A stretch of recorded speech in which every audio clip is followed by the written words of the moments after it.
Elon Musk is coming for two-tier Starmer. Sorry, Prime Minister Kier Starmer. And in my opinion, rightly so. Check out these tweets on X.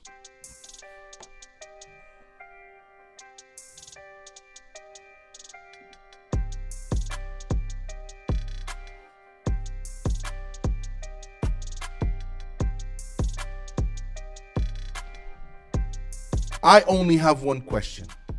Was Kier Starmer the head of the Crown Prosecution Service and Director of Public Prosecutions in 2008? And the answer is yes. Yes, he was. Then the next question in any normal, balanced person's mind is, why did Starmer make the decision to not proceed with the prosecution in Rochdale in 2009 and instead dismiss the evidence as unreliable? Here's the funny but not so funny part. The person that took over from Starmer as head of CPS, Nazir Afzal, in 2011, he thought, unlike Starmer, that the evidence was reliable. But here's the part that makes no sense to me at all. Allegations that there was an organized Muslim Pakistani gang targeting and raping mostly young white girls in northern England towns like Rotherham, South Yorkshire, Manchester, Rochdale, Oldham, Telford was a well-known fact for almost 18 years by the time Kier Starmer was appointed head of CPS.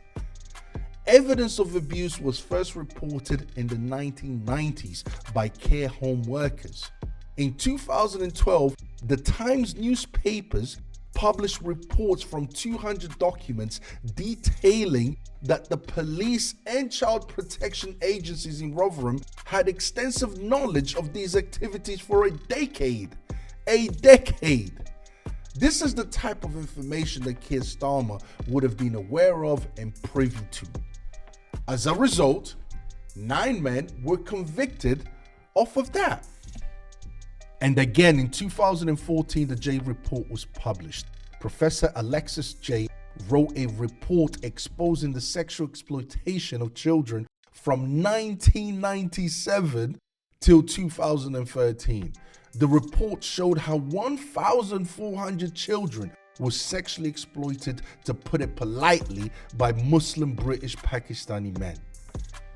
And again, Starmer would have been aware of this information as the head of the Crown Prosecution Service. And yet he did nothing. We've seen whistleblowers like health worker Sarah Robotham and her team had alerted Greater Manchester Police and Rochdale Council in 2007. That's a year before Kier Starmer became head of CPS, that there was a Muslim gang of Pakistani and Afghan men systematically raping children. And still, Kier Starmer did nothing. In 2012, Detective Maggie Oliver resigned from GMP, that's Greater Manchester Police, to publicly reveal and expose the extent of the police failings. Joining us now is Maggie Oliver, a former detective constable with Greater Manchester Police, who became a prominent whistleblower after exposing her own forces' failure to properly investigate the Rochdale grooming gang scandal. Maggie resigned from the police in protest and has since become a tireless advocate for the survivors of sexual abuse, and of course has founded the Maggie Oliver Foundation to support victims and campaign for change. Maggie, thank you so much for joining us today. It was a pleasure to have you. Of course, your words are splashed all over the Daily Mail today. You claim Kier Starmer is as guilty as anybody. And I know our audience really want to know from your perspective, how have you come to that conclusion? Hello, Alex, and thank you for inviting me on the show. Let me say, first of all, I didn't expect that to be on the front page of the Daily Mail. It was something that I said on my Twitter, but I do stand by every word. This topic has haunted me for really 20 years now, since I first worked on Operation Augusta. Now, in 2000, I was very naive back then, but in 2005, Greater Manchester Police closed down a live investigation where we had 100 paedophiles on a database that we knew were abusing dozens of children. My husband was terminally ill, and I went off work, leaving a fully all singing, all dancing, live, major investigation. And when I came back to work after he died, the whole job had been closed down. Not one person prosecuted, and it left me traumatized. But I was very, very naive in that back then. I am not naive now. I've had 20 years of learning. But in 2008, I know that when Keir Starmer was the Director of Public Prosecutions, Gordon Brown was the Prime Minister, and a circular was sent out to all Crown prosecutors and police forces telling them that this was a well-known problem amongst the Pakistani Muslim community, that young white children were being groomed or and raped on a daily basis, and that they should do nothing about it.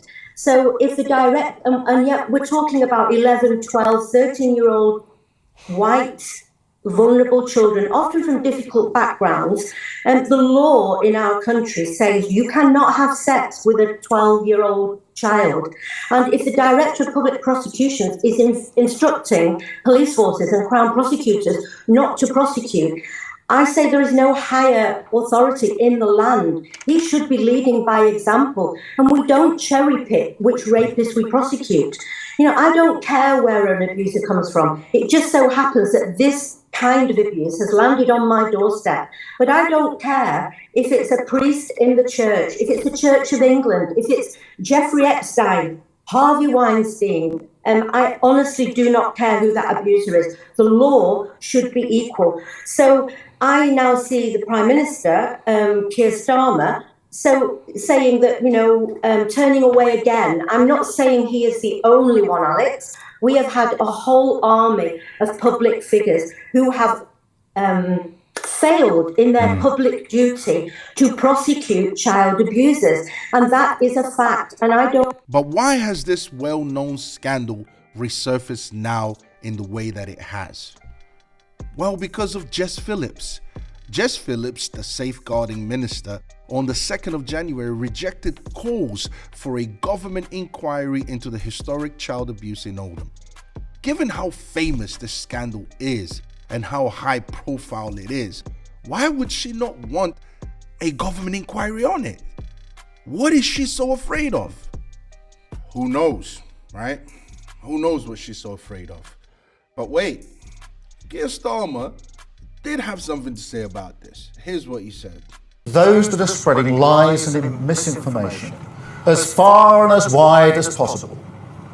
They're not interested in victims. No, Keir Starmer. It's you who wasn't interested in victims. It's you who didn't bring those rapists to justice. It's you. You had the job. You failed. Okay? Now people are holding you accountable and you're saying that we are not interested in victims. They're interested in themselves. Those who are cheerleading Tommy Robinson, not interested in justice. They're supporting a man who went to prison for nearly collapsing a grooming case, a gang grooming case. These are people who are trying to get some kind of vicarious thrill from street violence that people like Tommy Robinson promote. I don't believe that for one second. If it wasn't for Tommy Robinson, this situation would have been shoved under the carpet and Keir Starmer would have got what he wanted because nothing happened. Nothing happened when he was head of CPS. So I don't believe him for 1 second. If it wasn't for Tommy Robinson bringing this to light, a lot of people would have just ignored it. A lot of people wouldn't even be talking about it right now. So he's talking absolute nonsense. And those attacking Jess Phillips, who I'm proud to call a colleague and a friend, not protecting victims. Jess Phillips has done 1,000 times more than they've even dreamt about when it comes to protecting victims of sexual abuse throughout her entire career. And so just as I took... Then why refuse a government inquiry into this situation? Shouldn't we be bringing more light to what happened, to what's still probably happening? We should be bringing light to this problem.